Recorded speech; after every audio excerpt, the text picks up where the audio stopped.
नमस्कार, मैं हूं युगल किशोर और आप देख रहे हैं HP 24/7। बद्दी के ठेड़ा गांव में SIU की टीम ने गुप्त सूचना के आधार पर किराए के एक कमरे से 1 किलो 365 ग्राम चरस बरामद की है। SIU की टीम ने गुप्त सूचना के आधार पर सोमवार देर रात यह कार्रवाई की। कार्रवाई के दौरान टीम में हेड कांस्टेबल श्याम सिंह, नरेंद्र, धर्मवीर, चंद्रशेखर, दया सिंह और बलविंदर सिंह शामिल थे। मिली जानकारी के अनुसार सोमवार देर रात गुप्त सूचना के आधार पर जब SIU की टीम ने ठेड़ा निवासी निर्मल सिंह के किराएदार के कमरे की तलाशी ली तो तलाशी के दौरान कमरे से 1 किलो 365 ग्राम चरस बरामद की गई। पूछताछ के दौरान SIU की टीम को जानकारी मिली कि धर्मपाल लगभग 2 साल पहले भी चरस के मामले में पुलिस थाना चुवाड़ी जिला चंबा से फरार चल रहा था। टीम ने आरोपी के खिलाफ NDPS एक्ट के तहत मामला दर्ज कर आगामी कार्रवाई शुरू कर दी है। वहीं मामले की पुष्टि करते हुए DSP बद्दी नवदीप सिंह ने बताया कि पुलिस ने NDPS एक्ट के तहत मामला दर्ज कर आरोपी धर्मपाल निवासी जिला चंबा को गिरफ्तार कर लिया है और आरोपी से पूछताछ की जा रही है। पकड़ा गया है, कोई निर्मल सिंह के मकान में रहता था ठेड़ा गांव में, तो इसके पास घर की तलाशी में 1 किलो 365 ग्राम चरस पकड़ी गई है। अब इसमें केस रजिस्टर करके इसको फर्दर इसमें कोर्ट को प्रोड्यूस किया जाएगा कल। ऐसा पता लगा है कि चुरा का रहने वाला है और चौड़ी पुलिस स्टेशन में इसके खिलाफ पहले से NDPS का मुकदमा चल रहा है जिसमें कि एक फरार था। बद्दी की सन सिटी मार्ग पर स्थित हरसूरिया हेल्थ केयर कंपनी में अचानक आग लगने से करोड़ों रुपए का माल जलकर राख हो गया। आग लगने के कारणों का अभी तक पता नहीं चल पाया है। आग कंपनी के बेसमेंट में लगी जहां पर उस दौरान 2 दर्जन कर्मचारी काम कर रहे थे, जिसमें 4 कामगार बुरी तरह से झुलस गए। उन्हें स्थानीय अस्पताल में प्राथमिक उपचार के बाद PGI रेफर कर दिया गया। सूचना मिलते ही DSP नवदीप सिंह और तहसीलदार मुकेश शर्मा मौके पर पहुंचे और कंपनी में तैनात 300 कामगारों को सुरक्षित बाहर निकाला। यह घटना दोपहर के बाद 2:15 बजे की है। हरसूरिया हेल्थ केयर में अचानक बेसमेंट में आग लग गई। यहाँ पर कंपनी का कच्चा माल रखा हुआ था। यहाँ पर इस समय 2 दर्जन लोग काम कर रहे थे, जिसमें कांगड़ा के पालमपुर के 28 वर्षीय अजय कुमार, UP के 21 वर्षीय शिवांशु, 21 वर्षीय राधेश्याम और 44 वर्षीय देवराज बुरी तरह से झुलस गए।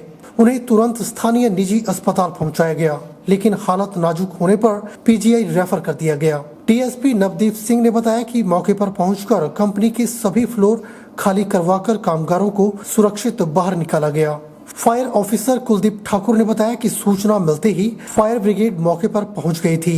मौके पर 5 वाहनों को आग बुझाने में लगाया गया। नुकसान का अंदाजा आग बुझने के बाद लगाया जाएगा। ये आग के एग्जैक्ट कारणों का तो पता नहीं चला, लेकिन जो ये वर्कर्स हैं और जो यहाँ की इनकी जो HR की टीम है, उनका ये कहना है कि ये बेसमेंट में जो इनका वहाँ से स्टार्ट हुई और एग्जैक्टली क्या ये कोई शॉर्ट सर्किट से हुई है या कैसे हुई है इसका भी पता नहीं चला।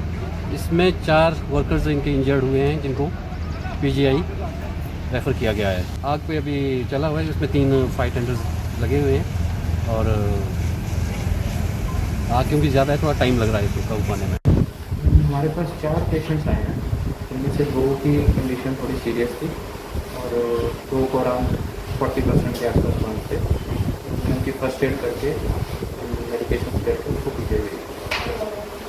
मत्स्य पालन मंत्री वीरेंद्र कंवर के अनुसार गांवों के बेरोजगार युवाओं को स्वरोजगार के प्रति प्रेरित एवं प्रोत्साहित कर प्रधानमंत्री मत्स्य संपदा योजना के माध्यम से लाभान्वित किया जाएगा।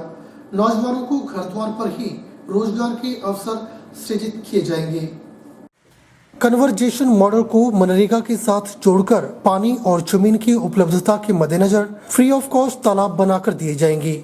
यही नहीं, सीड और फीड के लिए 60% सब्सिडी भी प्रदान की जाएगी। इसके अलावा नौजवानों को ट्राउट फिशिंग के लिए फ्री में रेस वे निर्मित किए जाएंगे ताकि वे घर द्वार पर ही आर्थिक उन्नति कर सकें और बेरोजगार युवाओं को रोजगार का अवसर मिल सके।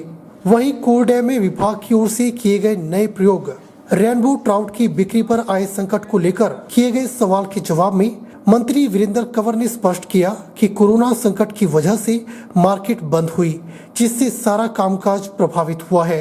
यही वजह है कि अभी तक ट्राउट को उपयुक्त बाजार नहीं मिल पाया है। उन्होंने मत्स्य निदेशक को निर्देश दिए कि रेट डाउन कर ट्राउट बिक्री की व्यवस्था की जाए। मत्स्य विभाग को लेकर के प्रधानमंत्री मत्स्य संपदा योजना जो है वो हम एक प्रोजेक्ट बना करके हमने भेजा है और उसके फर्स्ट फेज़ में जो है वो हमें 45 करोड़ रुपए की जो है वो सब्सिडी मिली है।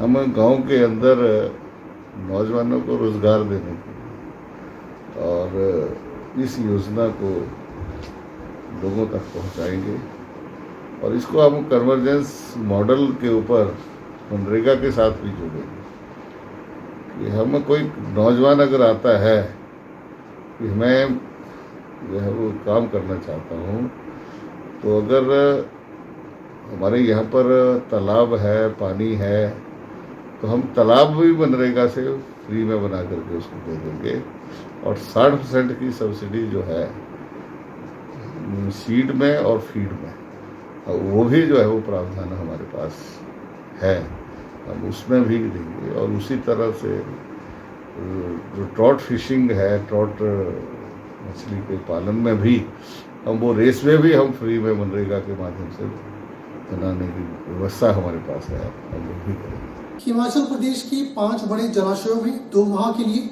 मत्स्य आखेट पर प्रतिबंध होने जा रहा है। 2 माह तक इन जलाशयों में मत्स्य आखेट पर पूरी तरह से प्रतिबंध रहेगा। 16 जून से 15 अगस्त तक इन जलाशयों में मछुआरे बिल्कुल भी मत्स्य आखेट नहीं कर सकते हैं और न ही किसी प्रकार का कोई आयात या निर्यात किया जा सकता है। अगर ऐसा कोई करता पाया जाता है तो उस पर मत्स्य अधिनियम के तहत उसको जुर्माने सहित 3 साल की सजा का प्रावधान रखा गया है। जानकारी देते हुए मत्स्य निदेशालय बिलासपुर के डायरेक्टर सतपाल मेहता ने बताया कि मत्स्य प्रजनन को लेकर यह प्रतिबंध लगाया गया है। इस 2 माह में निदेशालय की ओर से विशेष कैंप का आयोजन किया जाएगा, जिसमें 19 कैंप गोविंद सागर झील, 3 कोल डैम, 17 कांगड़ा पौंग डैम, 3 चंबा चमेरा और 2 रणजीत सागर में लगाए जाएंगे। इस कैंप में मत्स्य प्रजनन को लेकर कार्य किया जाएगा, जिसमें संबंधित सेक्टर अधिकारियों की ड्यूटी भी लगा दी गई है। वहीं यह अधिकारी अपने क्षेत्र में मत्स्य आखेट पर पूरी तरह से नजर रखेंगे। तो इस बार जो है वो हमारा 15 दिन जो है वो थोड़ा लेट लग रहा है। मत्स्य का ये जो प्रतिबंधित सीजन रहता है और इसमें मछलियाँ ब्रीड करती हैं, इस बार विभाग जो है वो बड़ी तत्परता से जो है वो इस पे कार्य कर रहा है और हमारे अलग अलग सभी डैम, जैसे हमारे बड़े बड़े जलाशय हैं, गोविंद सागर है, पौंग डैम है, रणजीत सागर है, उसमें भी हिमाचल का थोड़ा शेयर है और चमेरा है और इसके साथ साथ हमारा कोल डैम है। इन सभी में हम जो है वो 2 महीने में कैंप लगाते हैं और हमारे सारे जो क्षेत्रीय कर्मचारी होते हैं और अधिकारी जो है वो कैंपों में रहते हैं। हमारे ये टेंट लगाए जाते हैं, जैसे कि हमारे गोविंद सागर में जो हैं वो 19 कैंप लगाए जाएंगे और इसी प्रकार कोल डैम में 3 कैंप लगाए जाते हैं और 17 जो कैंप हैं वो उस पौंग डैम में लगाए जाएंगे और 3 जो है चमेरा में।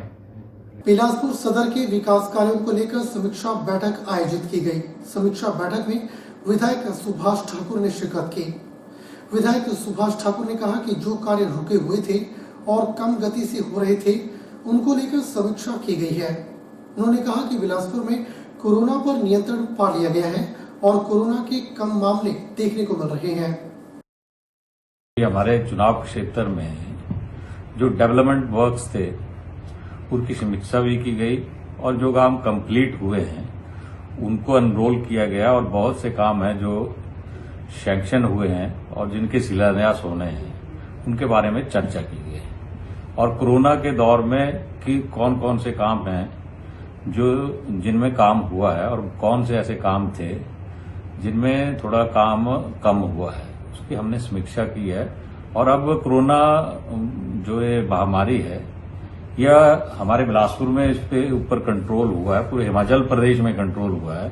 अब इसके तुरंत बाद सभी विभागों के साथ बैठ के हमने और सभी विभागाध्यक्षों के साथ बैठ के हम स्पीड अप करेंगे और हमने इसमें टाइम बाउंड भी किया है और सभी का हमें सहयोग भी मिला है और सभी ने कहा है कि जितना ये समय कोरोना काल में गया है इसको हम पूरा करेंगे और इस समय का भी जो कमी रही है उसको भी आगे पूरा करेंगे। बुलेटिन में फिलहाल वक्त हो चला है एक छोटे से ब्रेक का। ब्रेक के बाद तुरंत हाजिर होते हैं।